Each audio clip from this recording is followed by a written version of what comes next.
this is Susana Bartolata Mix Vlog guys. Magmamarinate tayo ng aking chicken liver. Stir fry ko po siya mamaya. Kasi nagsawa na sa adobo guys. So ayan po yung chicken liver natin. Malinis na yan.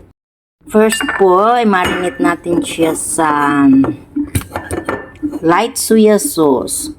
Konting light soya sauce. Tapos dark sauce, kaunting dark sauce guys. Yan. Thick sauce po ito siya, thick sauce na ano, yung dark sauce po. So haluin natin siya. Haluin. Yan po. Yan natin ng peppercorn. Yung ano guys, yung pamintang durog. Yan. Marami yung gusto ko kasi para hindi na ako maglalagay ng anghang. Ayan. Depende sa'yo kung anong gusto nyo. Ayan. Peppercorn, halu-haluin. Marinate ko muna siya guys bago ko siya stir fry mamaya. Tapos lalagyan ko rin siya ng garlic powder. Para yummy. Ayan guys. So na-marinate ko na siya. So set aside ko po siya mamaya. Tapos stir fry ko po siya. Natin ng kaunting salt. Ayan guys. Kasi kaunti lang naman nilagay kong light soya sauce. Hindi naman maalat yun. Ayan guys.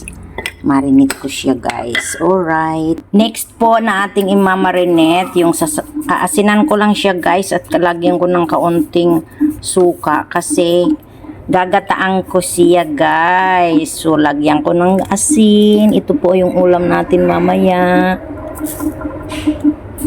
Yung sa kabila. So yan po yung ulam natin mamaya. Hipo-hipuin. Ano po natin. Ayan. Tsaka ito. So, dagdagan natin kasi kaunti lang nilagay ko sa ito. Ayan. Gagataan po natin yan mamaya. So, lalagyan ko ng kaunting po siya. Patakan natin ng kaunting suka para mamaya po. Lalagyan na lang natin yan sa kaldero. Ayan. Marinate muna. Mamaya ko natitimplahan yan guys. So, mamaya ipakita ko sa inyo kung paano ako magluto. Natin ang ating tilapia. Ilagay ko ang tilapia sa loob. Mayroon siyang yung matigas na part ng alugbati. Yan ang pinahigaan ko ng aking tilapia. Yan guys. 4 na tilapia guys. Tapos yung minarinate kong ilalagay ko yan sa ilalim. Sasama ko yan para sa bowl niya. May suka kasi yan eh. Yung tilapia ko guys. Tapos syempre lalagyan natin siya ng ginger, bawang, sibuyas. Ayan. Spread. Agoy, malayo yung camera ko ah. Yan. Tapos syempre lalagyan natin ng kaunting sabaw at ating muna siyang lulutuin bago natin ilagay guys yung gata. Yan guys, pakuluan na natin. Linagyan ko rin siya ng green chili. At syempre, lalagyan ko siya ng black peppercorn. Yung paminta guys, oh. Masarap yan guys. Yan. Ayan, kumukulo na guys. Kumukulo na siya. Hayaan natin kumulo pa ng kaunti. So, habang kumukulo siya, niluluto natin siya. Mag-stir fry tayo ng vegetable guys. Yan guys, nilagay na natin yung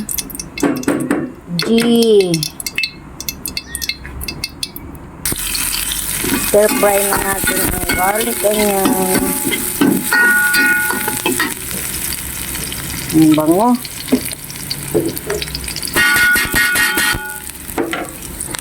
Ayan guys, pag nag-light brown siya, saka natin lagay yung ating vegetable. Lagay na natin yung vegetable natin. Ayan, pakuluin pa natin ng kaunti hanggang mag-list down yung sabaw niya guys. Ating stir fry na vegetable, haluin muna natin bago natin lagyan ng oyster sauce. So, lagyan natin ng kaunting oyster sauce, guys. Ayan, tama na yan. Huwag over naman ang ilagay natin. Tapos, halu-haluin natin. Ganyan lang, simple lang, guys. Ulam namin. Lagay na natin ang gata, guys. Uy, sarap ng gata, uy. Yan guys, takpan natin ng kaunti, haluin natin, hayaan natin kumulong kaunti. So, ang vegetable natin guys, luto na rin guys. So, hanguin na natin guys. Ang ating next na lulutuin guys.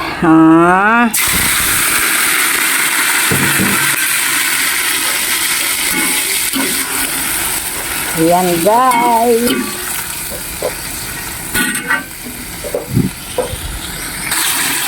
Haluin natin, haluin hanggang sa magluto siya guys. Yung parang crispy siya sa labas pero malambot siya sa loob guys. Dadagdagan natin siya mamaya ng dark sauce pag malapit na maluto. Pag kayo ay maghahalo guys, pahinaan nyo yung apoy para hindi magtilamsik. Para hindi magtilamsik sa mukha nyo. Kasi siyempre atay ito ng manok, kaya natilamsik siya. Sa kanyo siya anuhan ulit, tawag dito. Sa kanyo siya ulit palakasan ng apoy.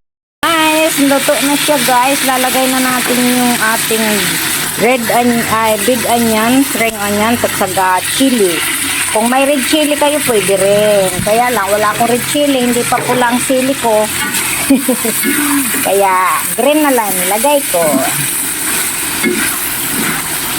Haluin hanggang sa maluto. So lalagyan natin siya ng kaunting dark sauce. Yan guys, dark sauce. Kaunti lang para mag-itim siya ng kaunti. Hindi siya maputla. Ayan. Uy, yummy. Pati yung mantika po niyan pwedeng iulam kasi ang ginamit ko niyan ay coconut oil.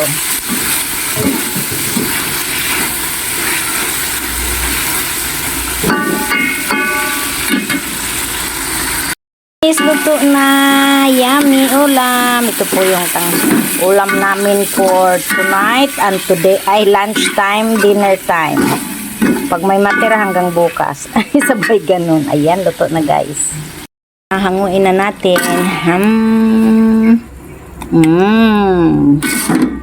Yummy.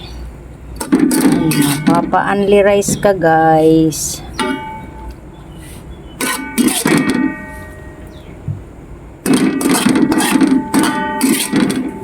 Yan. Our ulam for today, chicken liver, stir-fry vegetable, tilapyang isda na may alugbati, at syempre mayroon tayong dessert, yung aking banana bread, banana cake. Ayan guys. Thank you so much guys.